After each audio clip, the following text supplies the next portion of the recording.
Hey, everybody. It's Julene with JovesStar Astrology. Welcome back to the channel. Happy lunar eclipse in Pisces. That's happening today. You guys are probably already feeling it. I know I'm feeling it. I'm getting over a really icky cold, so you can probably tell my voice, and I'm a hot mess. My hair's up, and so yeah, it was really crazy. I had a nasty cold come on over the weekend, feverish and all kinds of things. And so I think that for me, it's a little bit part of this eclipse because it is an eclipse in Pisces after all. So that's Pisces and Virgo, and that is the axis of health, among other things. So I got hit a little bit. So you'll have to excuse me. My voice is a little raspy, and I'm probably going to have to get through this with water and cough drops. Okay. I was going to do a live, but I'm like, oh my gosh, what if I start to have a coughing fit during this whole thing? That would not be good, right? Okay. We're going to take a look at the chart. We're going to talk about Pisces and Virgo. And that's what we got going on here. Partial lunar eclipse. So this eclipse, although we have the nodes still in Aries and Libra, the actual lunar event is happening in Pisces, but close enough to the node in the sign of Aries to make this an eclipse. So it's an out of sign eclipse, right? A partial eclipse. It's a little bit, the moon is a little bit further removed from the node, but nonetheless, it's an eclipse. So we have kind of two themes going on here, right? You know, Pisces is the last sign of the zodiac, so it represents some kind of ending, whereas the north node in the sign of Aries has represented taking action towards a new beginning of some sort. So Aries comes right after Pisces. We know that Neptune has been in Pisces for a long time, but it's going to move into Aries very soon. And we've had Saturn in the sign of Pisces, and it will move into Aries next. So I think this is a special eclipse in that it's going to give us potentially an idea of what's coming when the nodes move fully into Pisces and Virgo, which will happen after the end of this year, so the beginning of 2025. So we're in eclipse season, right? The last set of eclipses before we fully moved into the next set of signs. And things are about to heat up. But because it's hitting two different signs, it's, you know, activating still the Aries Libra axis that we've been dealing with for almost a year and a half, and kickstarting the Pisces. So I think this one is going to bring in situations and themes that we've experienced the last year and a half at least, you know, and unless you've got things in your chart, right, or the cycles are longer for one reason or another. When we're talking about eclipses, we're talking about cycles that are 9, you know, and 18 years old, and then, you know, just repeating in that sequence. So we're bringing in themes from the past, and so this could be familiar, but I think there are things that are being added to it, showing us how those themes might be continuing to sort of feed off of one another as the nodes go into Pisces and Virgo. So it should be pretty interesting. Of course, you know, this is going to hit the cardinal signs, and, you know, the cardinal signs have been hit for the last year and a half. And this is going to hit the mutable signs. So, and we have placements that are, you know, big placements like Jupiter that's in Pisces. That's, you know, I'm not Pisces. Jupiter that's in Gemini. So the mutable signs have been kind of getting hit, especially, Mercury retrograde and things like that. But so this kind of brings in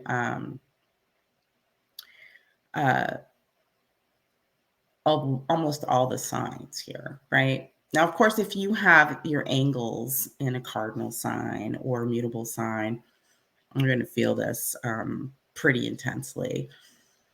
But we'll go over the actual chart and take a look at the Sabian symbol for where the moon is sitting and talk about how the other planets present in the chart are playing into this eclipse and what we can look for.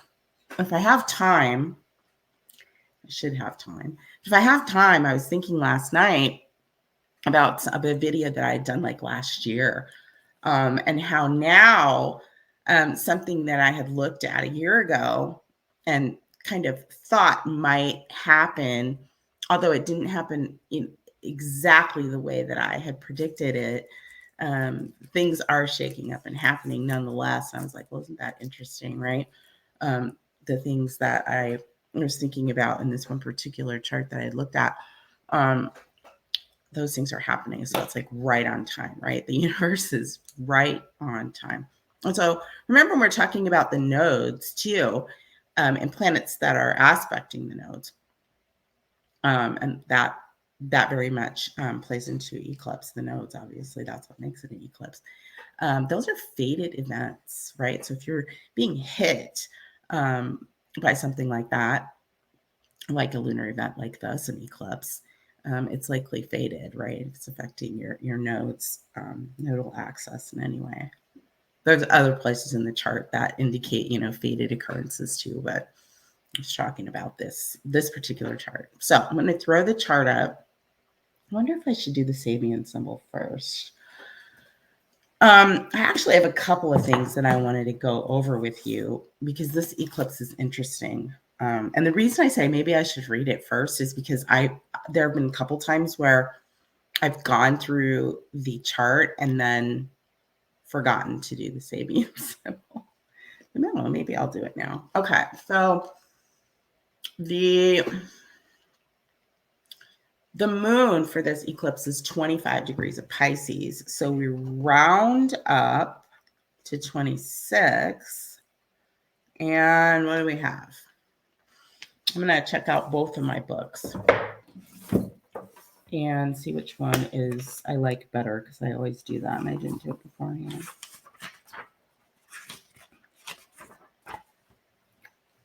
All right.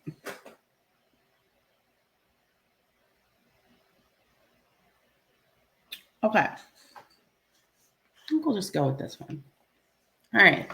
Pisces 26, Sabian symbol, a new moon that divides its influences, keyword finesse. So it's interesting, right? Pisces is technically the last sign of the zodiac, so it indicates an ending. But this symbol represents a new moon, so the beginning of a cycle, right? Which could indicate, indicates that we have Aries coming next. So this piece has to be covered in some way. We need to know this or experience this before we get into our full-on new start in the sign of Aries. A new moon that divides its influences. Okay.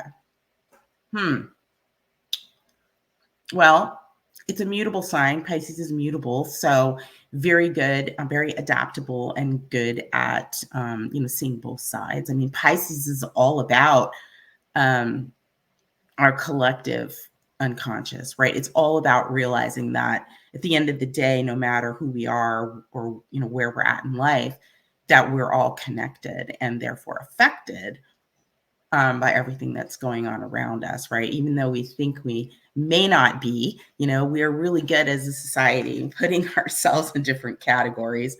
But the reality is, it's like life is, like domino. Environment is like dominoes. It's just we're all there in it, really, at the end of the day. So maybe that's what that might signify. That's kind of what I'm thinking out of the gate here. Theme, the stirring from within. This symbol speaks to initiative or the stirring from within that leads to outreach and new beginnings. The image of a new moon that divides its influences refers to the different impact that the same event can have on various individuals, depending on the reality that each is a part of. The earliest description of this image contrasted the romantic significance of the new moon for lovers with the intimation of eternity that the philosopher perceives. The emphasis in this degree is on experimentalism and on man's instinctive need to move outside himself and become an active participant in life, even if he is uncertain about how to do this. Well, boy, isn't that Pisces, right? And I just said it, we're really all connected. And, I think a lot of us over these recent years have felt a little bit uncertain about, what the hell we've been doing, what direction are we going, what does anything and everything mean to us? Is there purpose in our lives, in our work, or, everything, and just kind of looking for answers and not really feeling 100% certain that we had it right or we're going in the right direction. I know for sure I felt that way, and it's gotten super loud these last 6 months. And definitely uncertain how to do all of that. All right, but the greater suggestion here is that an individual should avoid making permanent commitments until he clearly knows what he wants and needs. And I've often referred to this time period in my life as feeling like I was put in a corner somewhere, like, purposely confused to, like kind of grounded and forced to sort of reflect and think about the past and the future, and, not really coming to any definitive conclusions, but just experiencing what's going on around me and paying attention to the clues and things that would come at me. And for me, that has not been easy for me to do, right? It's like, it's all or nothing for me. It's like either sometimes I'm in the place where I feel like I can't do anything or I'm doing everything, right? So this kind of, for me, has been, how do I sort of sit in the middle and find value in both? And yeah, it's been a little crazy. A new moon that divides its influences. That's interesting, right? At its highest, this symbol represents the ability to take full advantage of the opportunities that arise in any changing situation and capitalize on every newly discovered aptitude and talent in self. Negative would be indecisiveness, ambivalence, and self-defeating fence straddling. Yeah, I think that's about perspective, because, if you've been in a situation where you just feel like you're in the in-between, it might feel like you're ambivalent, but you're really not. It's just like, how do you fuse what you stand on in terms of principles and, foundation with something that may look completely different going forward? It's like, how do you fuse that together? That's a lot of what Virgo does, right? Today, the accent is on uncertainty. And I'm thinking, more uncertainty? There's more? Well, get the popcorn. That's all there's left to do. Like, we don't even know. You may be unsure about how to begin some new project or wavering back and forth on a decision you have to make. Your greatest advantage lies in choosing one of your opinions or options, not opinions, and going with it on a trial basis. Guard against vacillating until it's too late and you lose your opportunity to have a say in the matter. Keywords: uncertainty, tentativeness, irresolution, qualm, apprehension, insecurity, reluctance, ambiguity, ambivalence, doubt, hesitation, questioning, reservation, timidity, vacillation, indecision, misgivings, and mistrust. Well, That feels warm and fuzzy, doesn't it? So this is more like more potential, going towards a new start, but maybe feeling like you're walking in water, right? Or wet sand. Okay, well, that's Sabian symbol. So super interesting. It's still obviously, it's an environment of uncertainty. But that tells us to be cautious, is what I read, right? Be cautious, observant, don't throw the baby out with the bathwater, but don't completely ignore the things that might be coming at you that could help you move forward. Pisces is very intuitive. So this is about sensing things. It's very much feeling. It's a water sign, a beautiful water sign. So those of you that are super intuitive, and you may have an easier time sort of picking up on, the clues that you're getting, right? And, the whole treasure hunt of life based on how you're feeling and being guided, right? Might be a lot easier for you than other people. But getting quiet can help you do that if it's not something that comes natural. And that's why, like, it, being sort of set in the corner or put on a timeout so that you are forced to get quiet for whatever reason, seems like kind of a universal lesson or something to be learned. I don't know. We'll see. Okay, so let's throw the chart up and take a look here. So I'm going to check my phone and grab a drink of water. So here we have the chart. So as you can see, partial lunar eclipse in the sign of Pisces. Happening today, September 17th, here in the United States, where I'm at in Phoenix, Arizona, at 7:34 p.m. So it hasn't happened yet, but that doesn't even matter. We've been in eclipse season for, the better part of the last, few weeks to a month. And these things can kick for a very long time. So I said they're bringing themes in from a while ago. So likely these aren't new things. And these can take quite some time to play out, right? We may be seeing these things unfold into the next nodal transit, Pisces and Virgo, over the next year and a half. So we'll see, right? We're going to hit Pisces season, February, March 2025, and then we're going to hit, the Aries season where the nodes are now. So my sense is that we're going to see some things definitely and potentially kick off then. But anyway, this is an interesting eclipse. So let's break it down. Let's talk about it a little bit.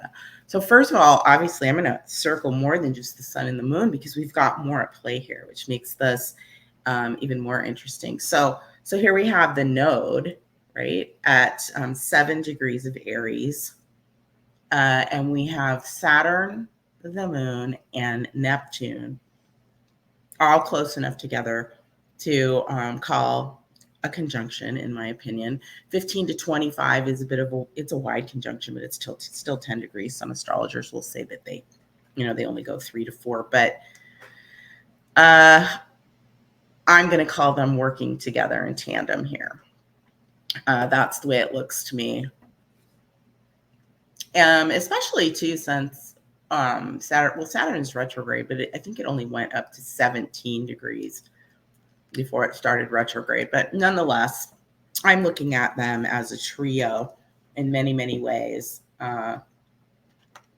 within this lunar event. And so I have this book that I reference when there are planetary combinations that I want to kind of see a little bit of a different take on, or read a little bit of a different take on. And this book I've had it for a while and I really don't use it that much. And I don't know why I haven't. I have so many books, astrology books and all kinds of other books that I'm interested in, and I buy them. And then, I don't know, I don't read them all right away. So I may have 10 books where I have marks and, I've started this, then jumped to that. Anyway, I don't know why I've not used it, but I pulled it out for today. So if we're talking about the Moon-Neptune conjunction, which is definitely conjunct. This book by Ren Butler, The Archetypal Universe, gives a kind of interesting creative take on what some of the planetary combinations might mean, like what we might consider. And so for Moon-Neptune, let's let me skip the page. Okay. Moon-Neptune, an open and receptive soul, a rich inner world and imagination, natural kindness and compassion, intuition and sensitivity toward others, the sacralization of everyday life, tendencies toward yin, weakness, so sensitive, right, feminine, and vulnerability, emotional confusion and projection, indiscriminate, helping in instincts, codependent enmeshment, and unclear boundaries. So it kind of gives you, a light and a dark side of, Pisces in a nutshell, which, Neptune is the modern ruler of Pisces. And then, how the moon brings that emotional, instinctual sort of quality into it. There's a whole couple of pages on here. I'm not going to read all of them, but, it does talk about being impressionable and fragile, have emotion, confusion, projection, delusions, right? Enmeshment, unclear boundaries. And then, talks about the Pisces axis, Neptune and the moon, being so sensitive that, we can see problems there in terms of like chronic addiction type things, or like, victim syndrome, things like that. But at the same time, Pisces and the moon, it's like, the moon is how we feel and it's our instincts, and Neptune, it's all about creativity as well. So like, if you're like a musician or an artist or something like that, you are probably good to go. All right. So the moon Neptune combined with Saturn says emotional and spiritual maturity. So Saturn, is always looked at as the bad guy. Not always, but a lot of times we talk about how Saturn, is a pain in our ass. And, he can be, because it's like the strict cosmic parent that says, okay, and it's now it's time to get your shit together in this area of life. And it's hard to do in Pisces, right? There's always some kind of sacrifice that comes with it, or some kind of, oh, did I just do that? Or it's just automatic, or, you're sort of forced in with the Saturn and Pisces to do things, it's like for in the name of service, right? Or there's some kind of sacrifice. It's just, it's Saturn and Pisces is difficult. It's like Oz behind the curtain, right? Like, what is going on? Anyway, most people talk about Saturn like he's a bad guy. But really, it's for me, and I have a Saturn in Pisces, and I told you guys that before. It can be very mystical and advantageous. And I always have said that it's there's power, or it's powerful to be underestimated. And Saturn is a powerful planet, right? And it's like our bottom line, the work we do, our structure. And so, but Pisces is kind of all over the place. But again, Pisces realizes that everything is connected.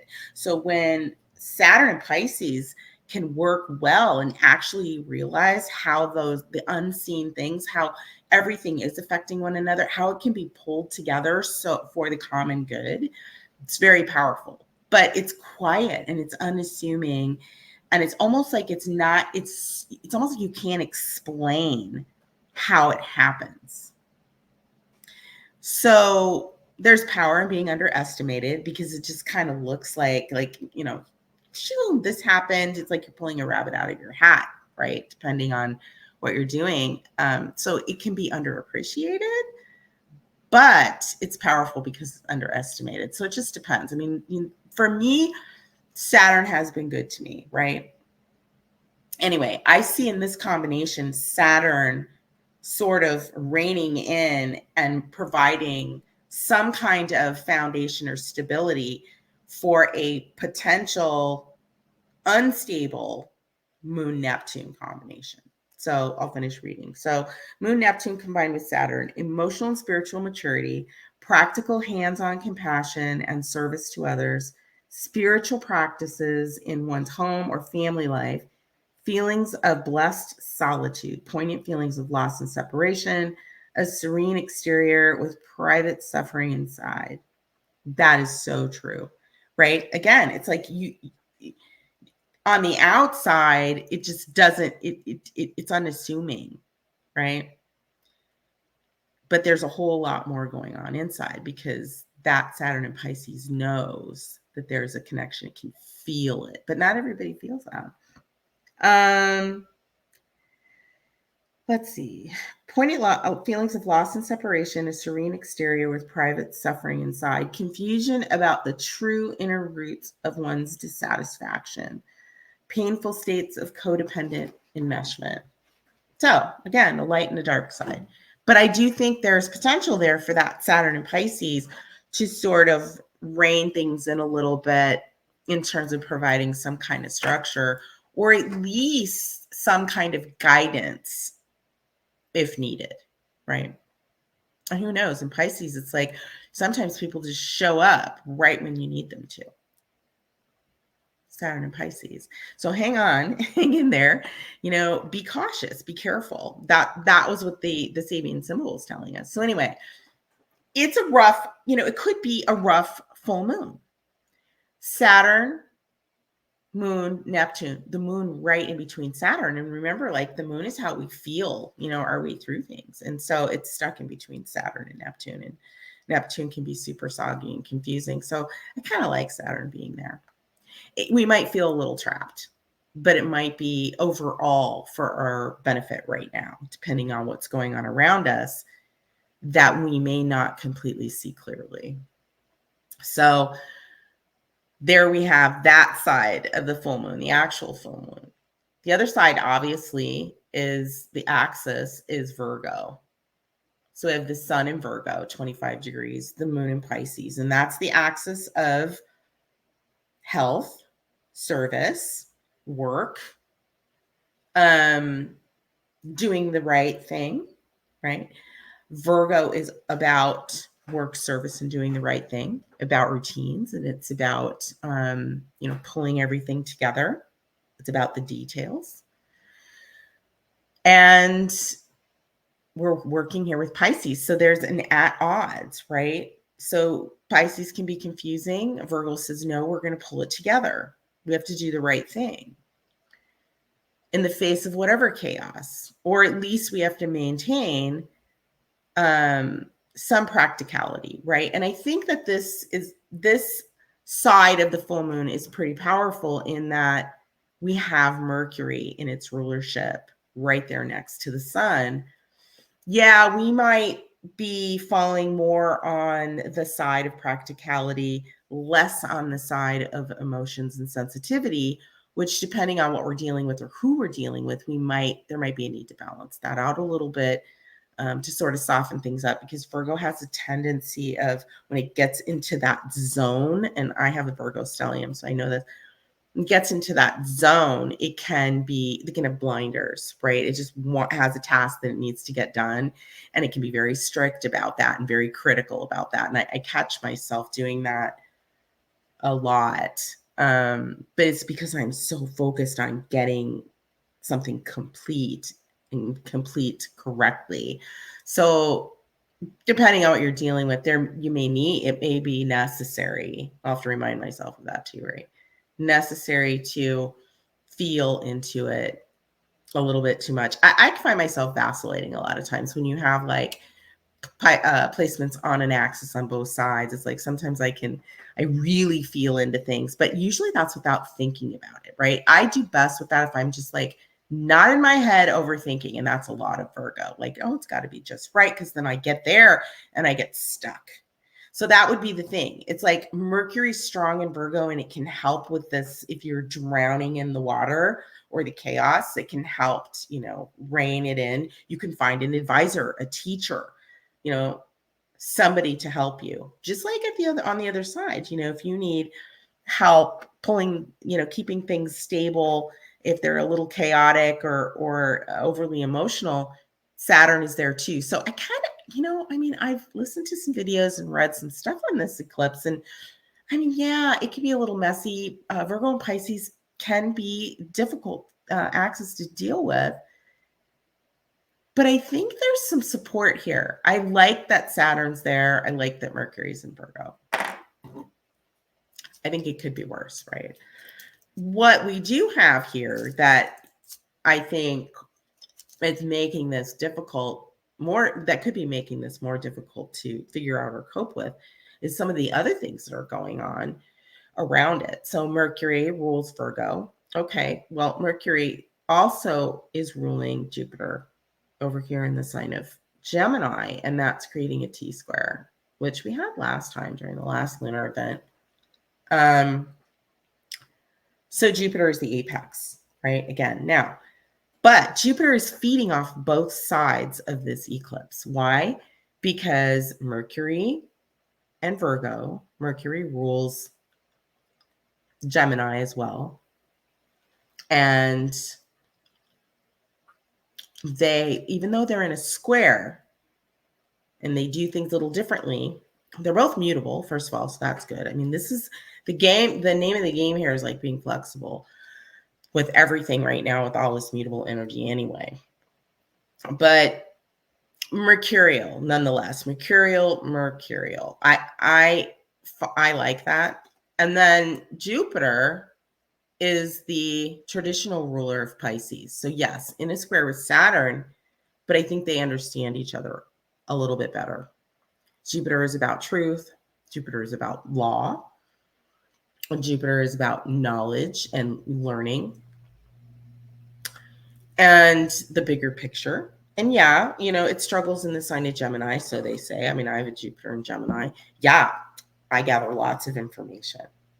The trick with Jupiter and Gemini is just to gather the information and, create a filing system. Sometimes it's hard to do because there's so many things coming at you. The more mutable energy you have, the more you understand how to do that over time, because you trust me, you trip over yourself until you do. But what's nice about, I think, Mercury and Virgo squaring this Jupiter and Gemini, although it may feel frustrating, I think it's going to force us to either, number one, hold back, hold our cards to the vest, close to the vest. And Saturn is there kind of telling us to do that anyway. Don't pull a trigger on anything you're not sure of, right? Because there's so many things floating around in the air. But that Mercury, I keep looking over because I'm looking at my neck. I have it on another screen, even though it's here. Mercury in Virgo is able to help us sort that out. And even though Mercury in Virgo can be hesitant and, like I said, critical sometimes over the details and, over perfection, if there's too much going on, if Jupiter's making things too big and Gemini's there's just too many details that we aren't able to pull it together and connect the dots, which Gemini does. But again, Jupiter's a lot. It's a lot. You could be feeling a lot going on. A lot that's what? Dealing with all this Pisces we talked about. A lot that is uncertain. The Mercury in Virgo can say, okay, hold the phone. Let's think about this. Let's break it down. If you're going to make a move, the move you should make is the one where you can tie the ends together, where there's nothing hanging. That's how you're going to stick the landing. And that's probably not going to be with everything that's going on with Jupiter and Gemini, but I do think it gives you that hold the phone, wait a minute. Let's make sure we have this right. So I just think it's, patience, trying not to get frustrated, asking for help if you need help, noticing if there's something or someone showing up around you that might be there just to do that for you, even if it's just to talk. So I like that about this. Now let's talk about the nodes. So yeah, a little tension, you're going to feel it. It's either going to be that you're feeling blocked by something that you want to get started. A lot of people could be feeling that. You may know what it is that you want to do, but you're feeling that there's a block or a delay. Saturn square Jupiter. I know something's going to pop. I know that things are growing, but it's like there's hesitation or something is in the way.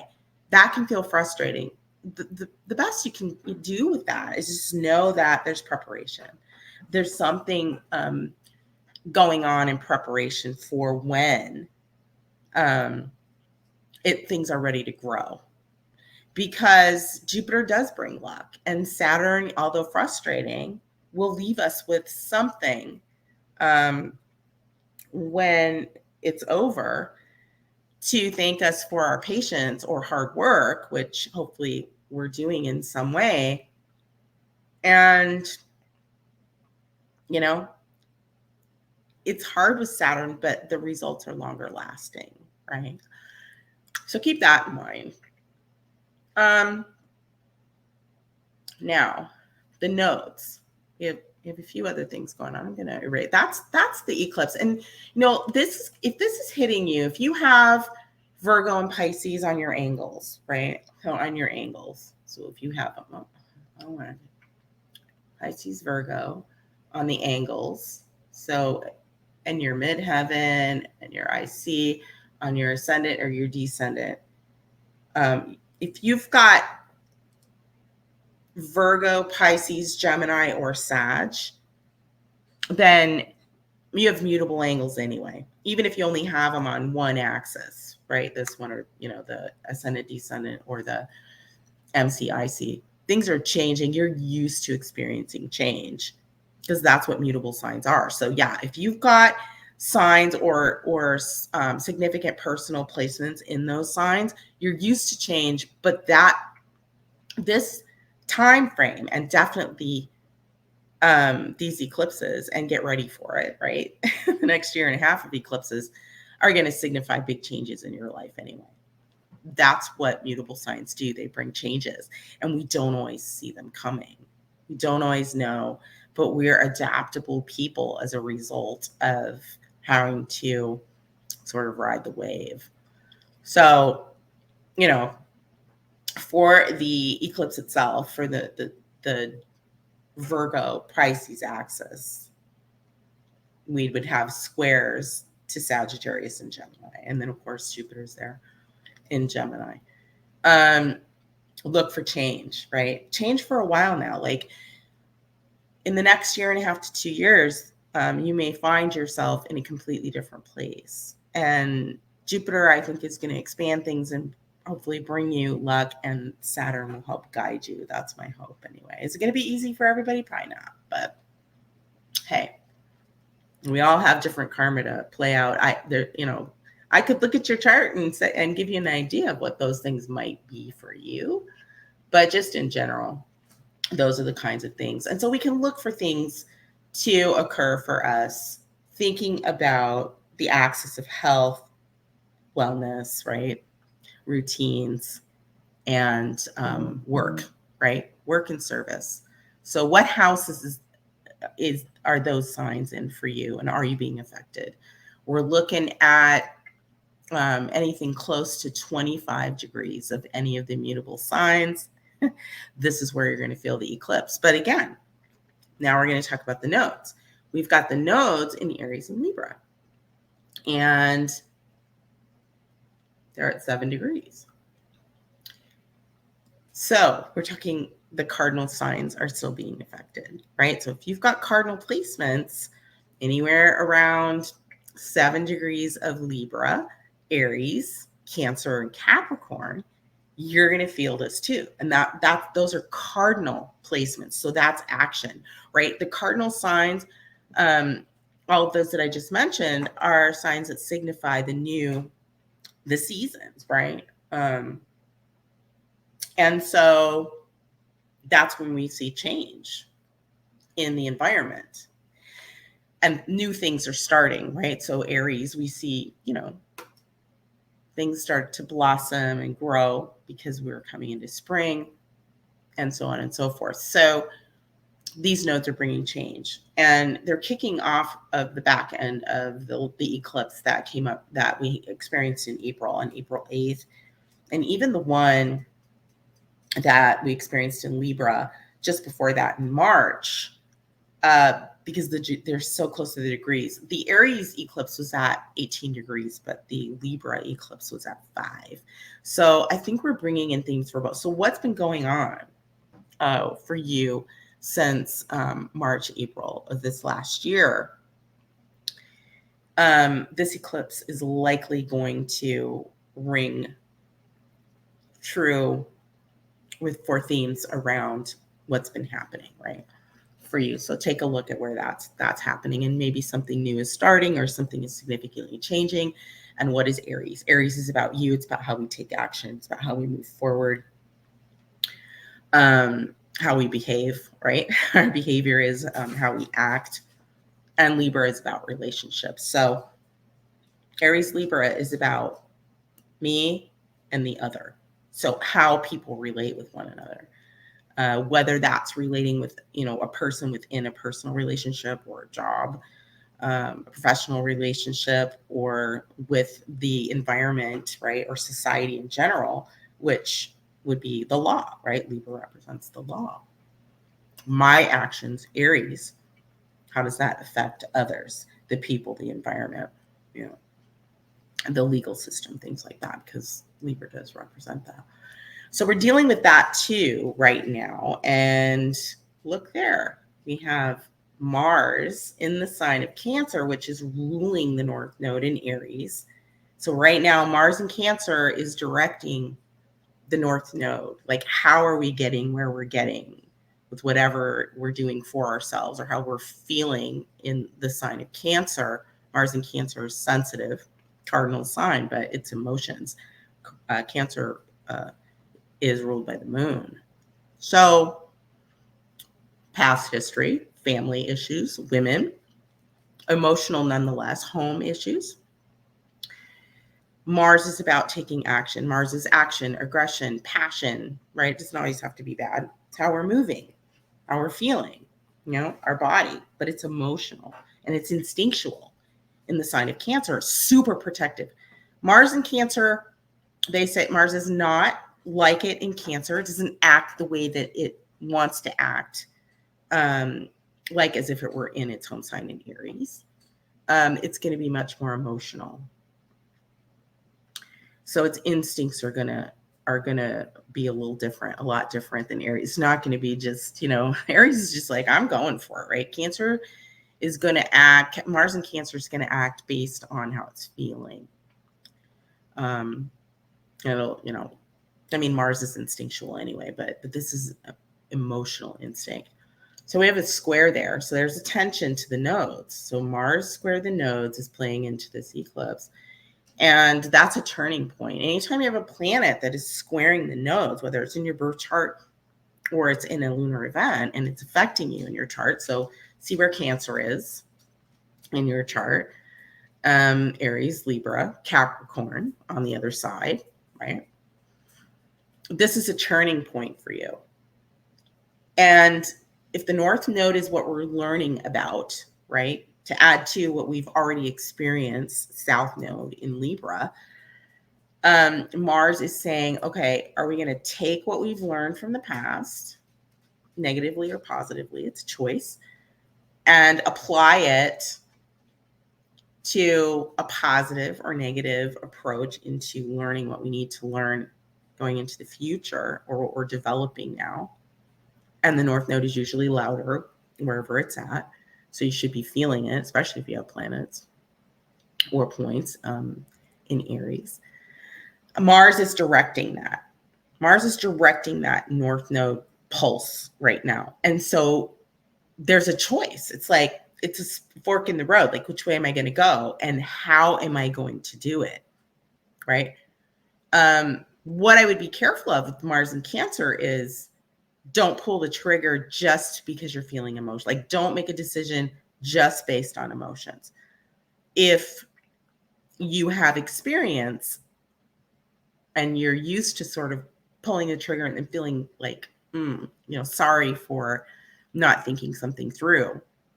Some of us who get stuck and hold back on purpose and don't pull the trigger because we're too controlled in our emotions, may need to have that trigger with that Mars in Cancer. But regardless, there's a thought process that we have the opportunity to go through before we make the decision. And it may feel frustrating. It may challenge us to see if we can be controlled enough and mature enough to think through our emotional reaction before we do something. Because it could be long lasting with it squaring the nodes. So we'll either feel like a trigger where there's a movement. We'll feel a hesitation and a frustration, think through it, and then make a decision, which means we could combine the past, present, the past and the future into the present and create a stronger foundation going forward. Or we could get stuck where we've been all along, or even a regression. Now, when we're talking about the South Node in Libra, which makes it even more interesting. So be careful with this Mars in Cancer. And Mars is going to be in Cancer for a really long time. It's going to retrograde in Leo once it gets to Leo, but then it's going to move back into Cancer, and we're going to do a Mars retrograde. And that's going to be for the better part of 7 months that we're going to have Mars from early Leo back into Cancer. So pay attention to what's going on with this eclipse. And even the next one, October 2nd, what's going on with Mars? How are you feeling physically, emotionally, for sure? What's going on with family? What's going on with your body? Because that may likely be something that is continuing for 7 or 8 months until Mars gets out of the sign of Cancer.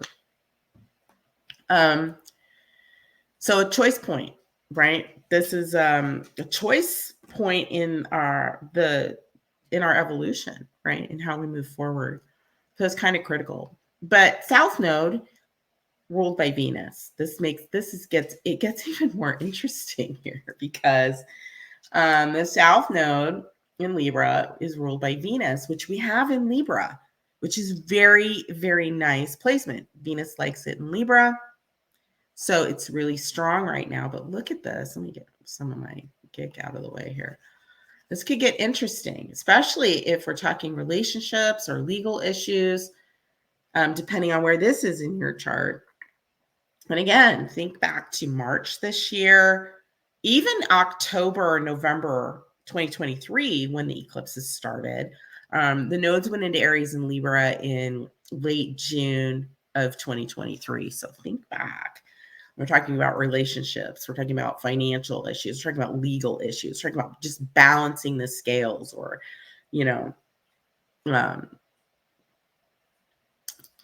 dealing with,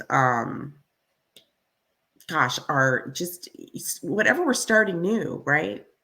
Aries, physical issues, our body issues.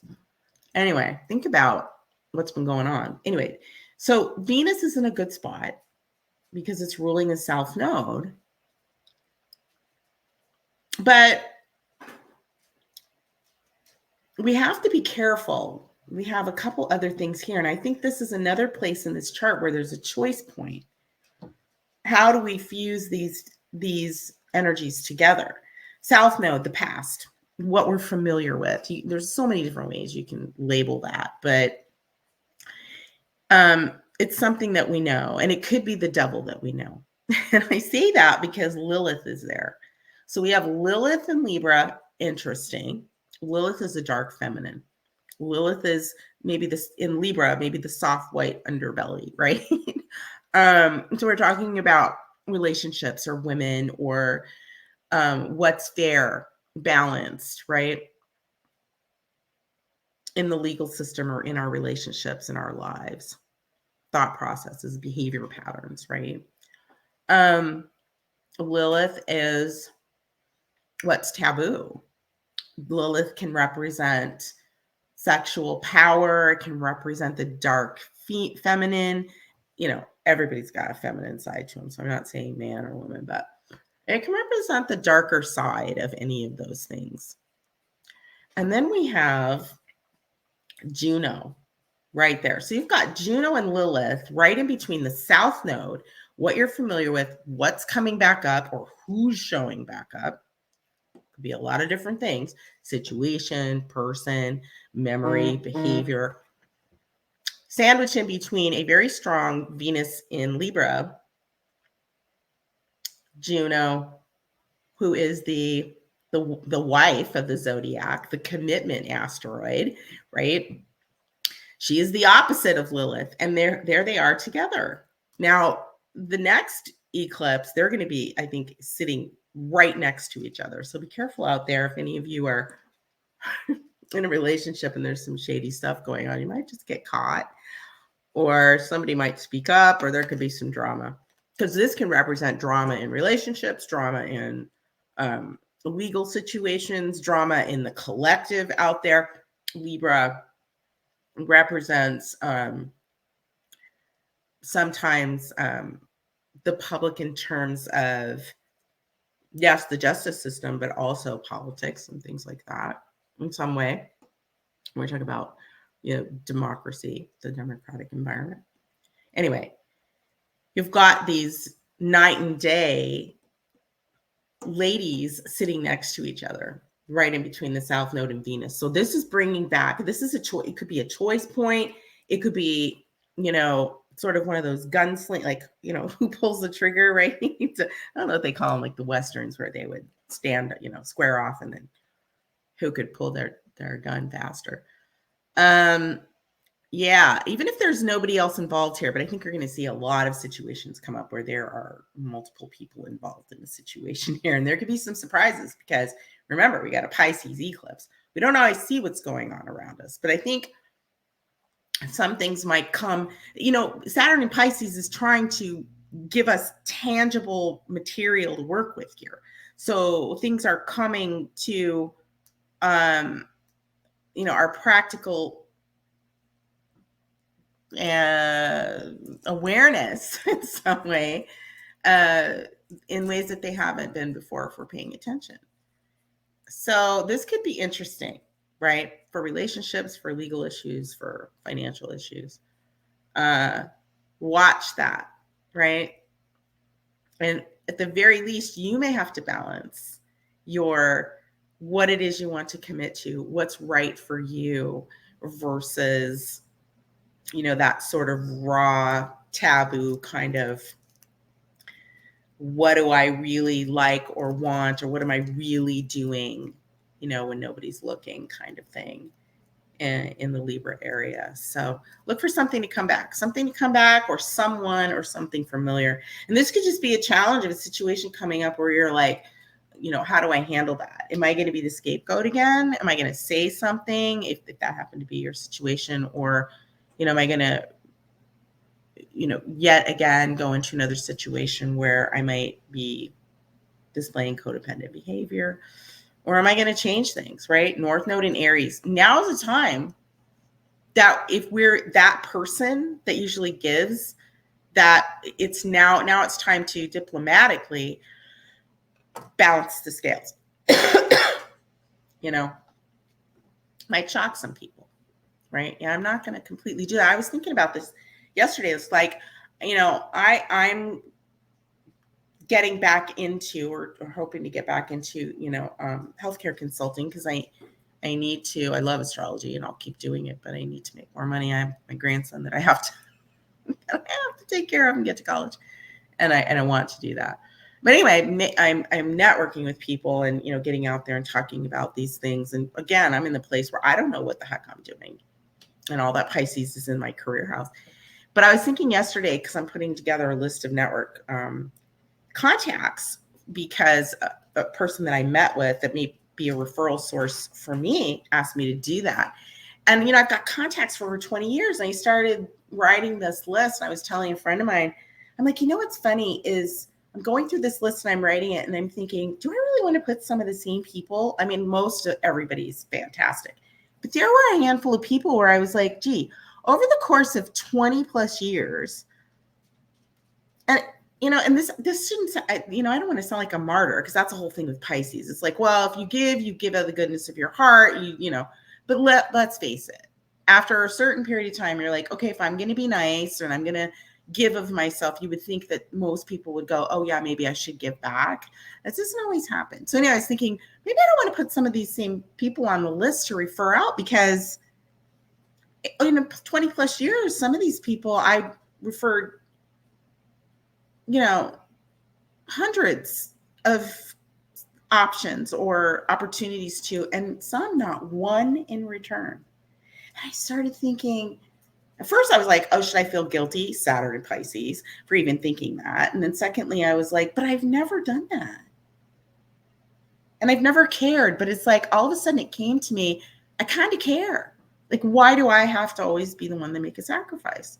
I don't know. I haven't reconciled the whole how I'm going to do that yet, but it's a thing. And so things like that, right? That's that Lilith and that Juno, maybe, and then Venus in Libra. Because remember, Saturn is exalted in Libra. They don't see each other when Saturn is in Pisces. Probably why I'm feeling, because I have Saturn in Pisces and I'm in my Saturn return, that I'm feeling more guilty than I am like, no, I'm just going to go after what, is nice for me. But anyway, that's that whole thing of like, well, should I feel good about that? Should I just always do the right thing, as the good wife, the good person?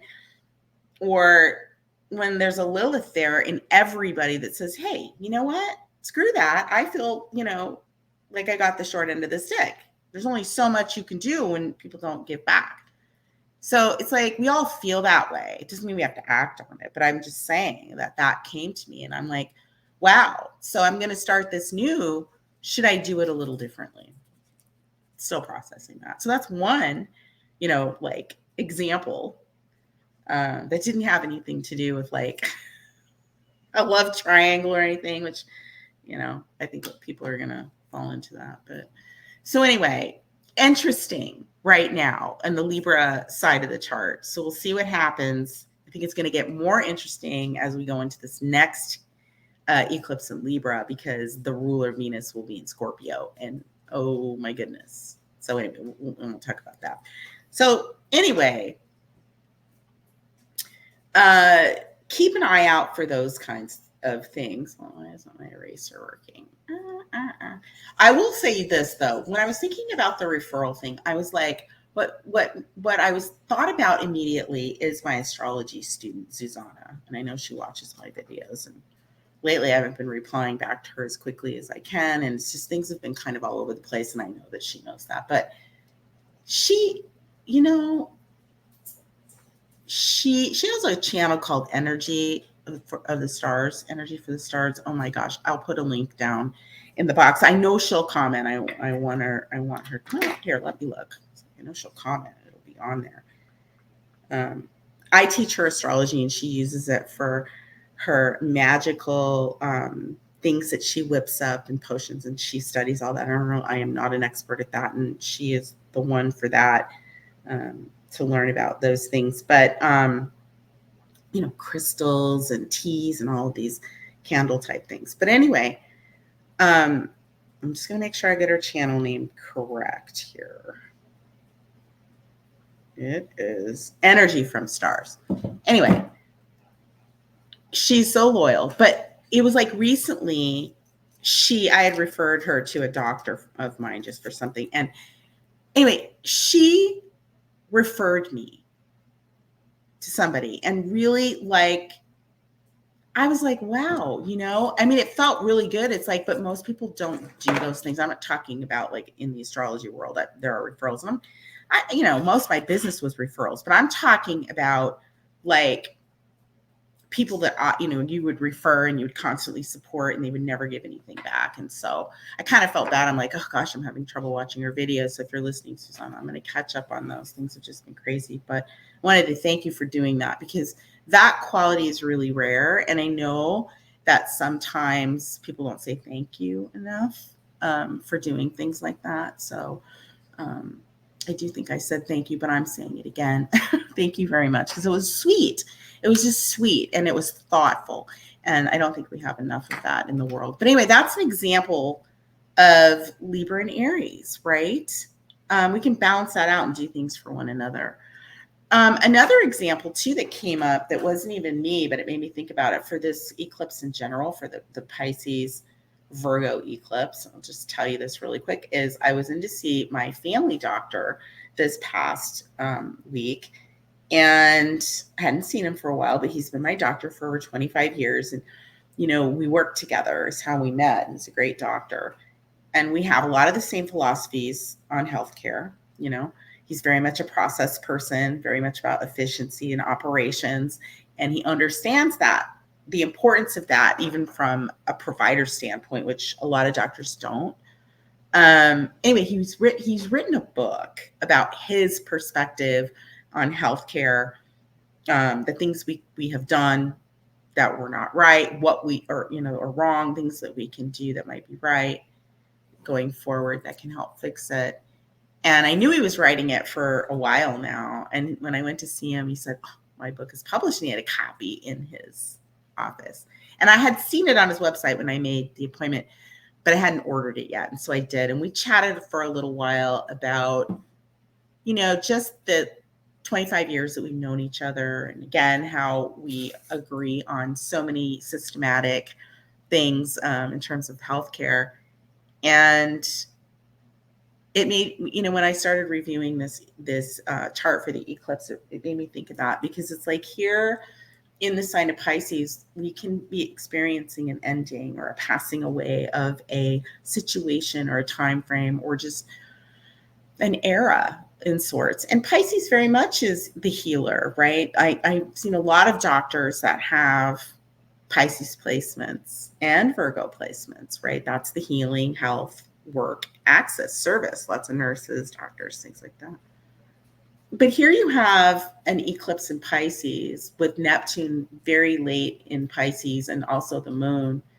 And you have a doctor who is really close to retiring, because he told me today that in about a year and a half, or not today, this week, that he's going to retire. Well, it's going to be interesting, because when he does that, if he's on time, Saturn's going to be right about where Neptune and the moon is now, right about ready to move into Aries. And I thought, wow, he's telling me things are changing. I'm planning my retirement, and I've written a book about my work experience writing Mercury, right? About operations and process in healthcare as a service industry. And I'm like, wow, this eclipse is super big for him. And so the next year and a half for him is just going to be a series of closures, I think, small closures. And I bet if I went back to either when he started medical school or when he practiced his first year, I bet those nodes or something significant was in Pisces and Virgo. I'll have to ask him. Anyway, that was another thing. So it's, things like that can happen. It doesn't always have to be bad, but, keep an eye out too. There can be endings. Pisces is the sign of loss. Virgo is the sign of health. We're talking mental illness. We're talking drugs and alcohol. This is not the time, if you're feeling emotionally, taxed or sad, or you're sick, get to a doctor, reach out and ask for help. Don't drink and drive. Storms on a mundane level, we could see some really big storms and flooding. Those are the things to look out for. But again, it's going to depend on where this is in your chart. And if you want to know how this hits you personally, you know how to find me. The information to get a hold of me is down below in the description box. So just, reach out, email, or on my website. Last thing before I go here. I wanted to show you one chart. Okay, so I know we're running long here, but all right, so it's going to be a long one. Shocker, right? The other thing too is we have Saturn in Pisces, and we have Pluto that has moved back to the sign of Capricorn at 29 degrees, critical degree in astrology. This is where Pluto is going back to wrap up something, uncover something, completely demolish something that needs to be rebuilt and moved forward into the sign of Aquarius. And so it's only going to be there for a few months. And it will go back into Aquarius in November, the end of November. But this is going to be, it's very telling, significant time so if it plays out in your chart, something big's going to happen. But this is very much about abuse of power, things that are going on behind the scenes, old, long time situations and structures that need to break down, that need to change, need to be updated and move forward. And that people need to be aware of, right? Aquarius, right? So if you're being affected by this retrograde back to 29 in Capricorn, there could be some significant things that need to be tied up in your world. Doesn't mean it's negative, but there could be something that's going to come up, and the turning point here could be that something is changed forever. Obviously, with Pluto, I think we're going to see this play out in the collective, especially it's election time, and I don't like to talk about politics, but here in the United States, we're going to see some stuff, right? But as I'm looking at this eclipse also has right now Pluto retrograde in the sign of Capricorn, sextiling the moon, the lunar event, which means it's trining, right? The sun in Virgo. And it's also sextiling 27 degrees retrograde Uranus in the sign of Taurus. And so there's a trine there. What I like about this is these are the big outer planets, and they're supporting, Neptune too. So sextile, trines. So it's supportive in that. What that tells me is that this is fated, right? There's a bigger purpose, a bigger reason. So if there's a loss, or if there's a shakeup, or something uncovered, or big, it's something that needs to be resolved, even if it doesn't feel good or look good. And that universally, however you want to look at it, this is being guided, beyond, like, it's time for whatever isn't working well or is hurting other people, or to be uncovered and to be changed. So I think we could see some really foundation shaking events occur, and that might be something that happens in your life. But ultimately, the big players here in the cosmos are saying it's time, right? Now is the time. So I'm going to show you this really quick before I sign off here. Thanks for being so patient with me, guys. So last year I did a video. If I can get the right charts up here.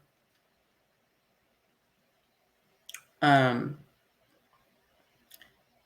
did a video about, I don't know, that's doing exactly the opposite of what I wanted, isn't it?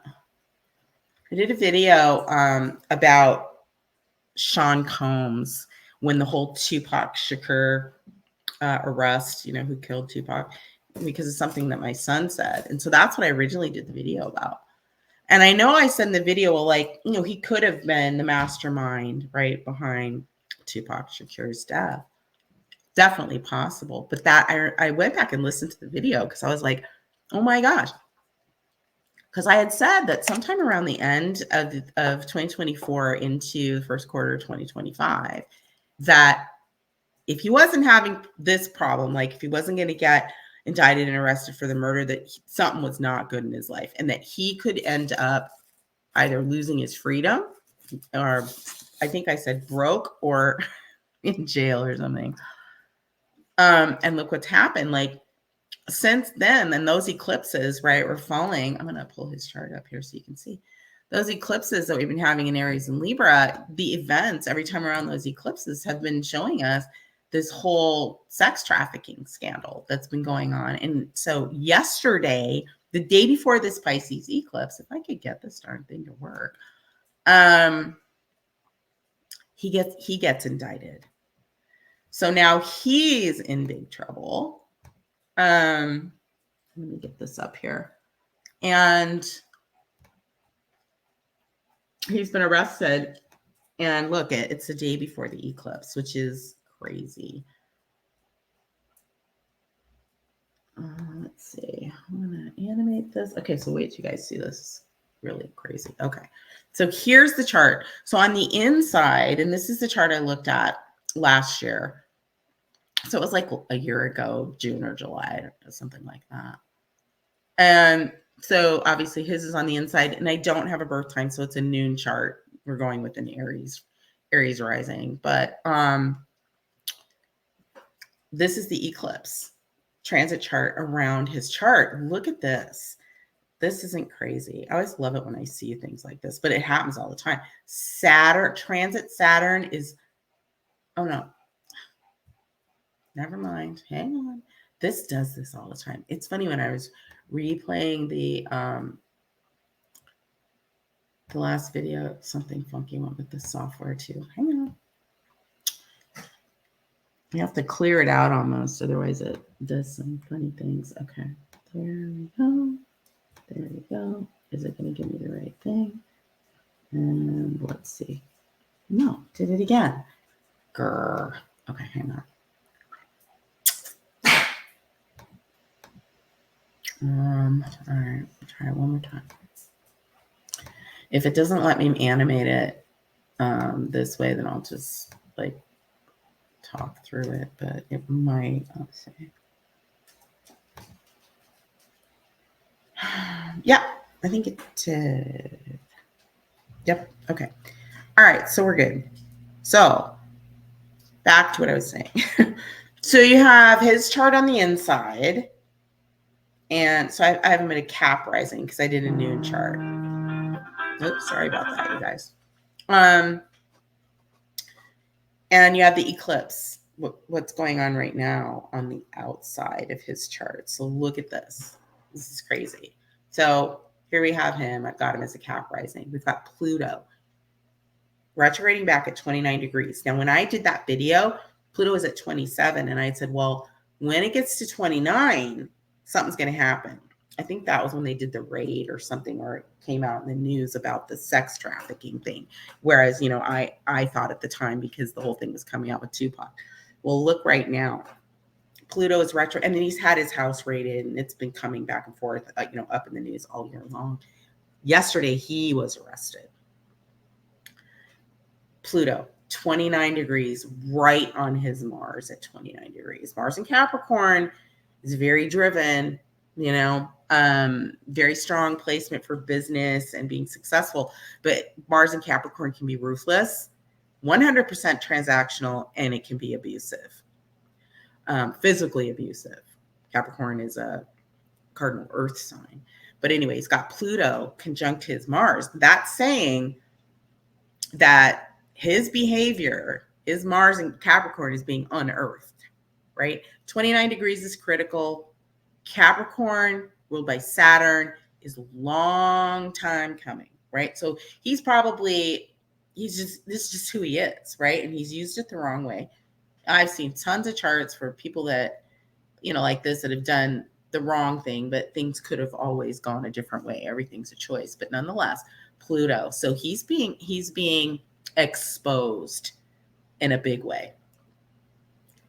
That happened. 29, absolutely crazy. You have the sun currently at the time of this eclipse at 25, sitting conjunct his Pluto in Virgo at 26 degrees. The sun is shining the light on what he has hidden, right?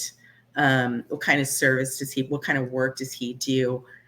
What are his underlying operations and systems? It's let's just say he is a Cap rising in the 8th house, would definitely be hidden, and it would be about other people's resources, sex, other people's money. I feel like he is a Capricorn rising, but I don't know for sure. So you got that exactly conjunct on this chart. You also have, is my thing going to stop working now? Don't do that to me right now. No, it wasn't. Okay, there we go. And then we have The South Node, transit South Node, Lilith that I talked about, which is like the soft white underbelly, right? That's justice, it's judgment, it's women, it's completely imbalanced. This could be sex slaves, Lilith, the taboo, very sexual, right? For money, ruled by Venus. Abusive for sure. Conjunct Juno, the South Node. So this could be the Juno, the women that have recovered in some way and found their power to expose what was going on, Lilith and Libra, from the past, South Node. That's conjunct as Uranus. Sudden change in direction for Sean Combs, for sure. And this is going to change who he is. It's going to change him and how he operates in the world, right? Like physically, like his character, his identity in Aquarius, right? Which Uranus is the modern day ruler of Aquarius. Saturn is the traditional ruler. So you got that. Look at this. It's all these synchronicities that just blow my mind with astrology. You have transit Venus in Libra, conjunct his Venus-Jupiter combo in Libra. Venus-Jupiter, like what he's done some good things with that, ninth house. He's had, he's got a record company. He's written songs, he's helped people out, at least on the surface. That's right before he gets into his Mercury and Scorpio and how he chose to use that. But anyway, it's conjunct that combo. So that's big money through big relationships that may have been a little bit edgy, out of the ordinary, unconventional at the very least, we could say. But all of these conjunctions of these planets right now during this eclipse to his personal placements, he's got a North Node in Pisces at 18 degrees, and you've got Saturn, right? Bringing some, bringing the bottom line to him, right? North Node, your destiny. For him, it's not so good. Saturn, Moon, Neptune. Judgment Day. Saturn's judgment day for P. Diddy. If he's a Cap rising, second house, the house of money, self-esteem, what he owns, what he possesses. I think I said in that video, like he's either going to be broke or he's going to lose his freedom. I think what will happen is, it is going to be more into the first quarter of 2025. And I think I said that because the North Node is going to have moved over his Chiron. It's really close right now. But Saturn is going to be also soon, very soon, conjunct his North Node. And it's going to conjunct his North Node for the last time. I think right around February, March of 2025, which is when I think, we'll hear something else. And I don't know how this is going to happen. I rolled it ahead some months and I looked and I'm like, oh, gee, is this guy, I'm not going to do it here, but I'm like, is this guy going to take off? Is he going to hurt himself? He's obviously hiding money, elsewhere. What's going to happen, right? I did read that they said he was, obviously a flight risk, but man, this is really interesting and telling for this eclipse. Like this eclipse is hitting Sean Combs. But like I said, when I showed you the eclipse chart, Pluto in 29 Capricorn and the cardinal signs and nodes all playing into this right now for this eclipse. And it shows really strongly in his chart that these things can be related. They likely are, and they come together. And like, in my opinion, like he's done for. I don't know how he gets out of this. It's sort of like, I'm not sure he can 100% come back from this. It's probably been a long time coming. And who knows, maybe where I was originally pointed to, which was the Tupac Shakur thing. Maybe when this is settled, they'll go that way. But what I think is going to happen, because when I rolled it forward, there, things are happening when Venus is going to be in Capricorn, which would be in his 12th house, and other things going on with this next eclipse where Venus will be in Scorpio, by the way, conjunct his sun in Scorpio. I think he's going to start outing really, really prominent figures in that we've probably heard some about, but I mean, there's going to be some shocking things. And I think it's going to happen in November. And I think it's going to affect some people potentially that are involved in politics. We'll see, right? I think there's going to be some shockers, and this thing's going to have legs. There's a lot of money involved in all of this, and we know politics, big business, corporations, all the greed, follow the money. That's likely where you're going to find the people and where you're going to find how corrupt things are.